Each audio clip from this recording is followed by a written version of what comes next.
what exactly was the will of the voters? We hear this was the will of the voters to have managed competition.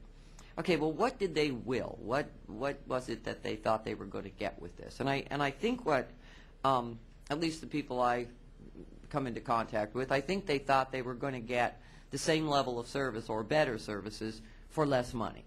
They get more for less. That was sort of the way this was built. You get more efficiency, you get more stuff, you get more goodies, and you have to, and you actually get to pay less for it. Which, who in the heck wouldn't like that? Now the question is can you really do that? Can you really provide the same or more for less money?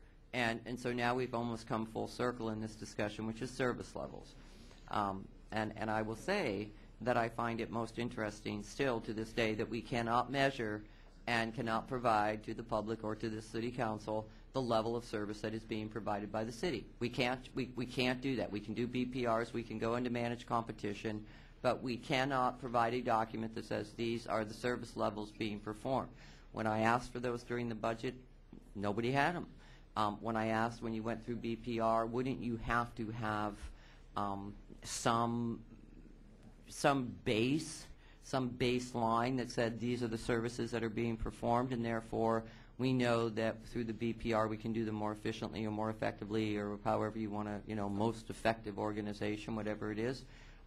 We never got those. And if anybody can show me where they are, I'd like to see them.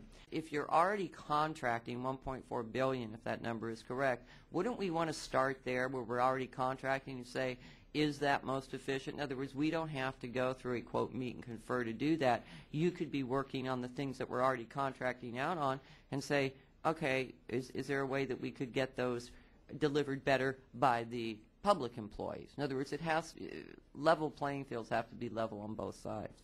So I would still like to see, with our current contracting practices, since this is where we're going to be headed, I would like to know how efficient they are. I would like to know, exactly the same type of information that you're asking of the city employees. I would like to see those same set of criteria applied to our private contractors who are already providing those services, and let's see how they measure up, since that just seems, I don't know, it just seems equitable to me. And I would also really appreciate any assistance as far as analyzing the $1.4 billion in contracting out that already exists in this city.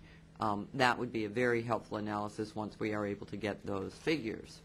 I would love to see what those are. I would love to see what that looks like. I would love to see how many contracts we're talking about. I would love to be able to look at those and say, how efficiently are we doing what we already have before we start doing more? Are we actually doing what we say we're going to do with the contracts that we have now?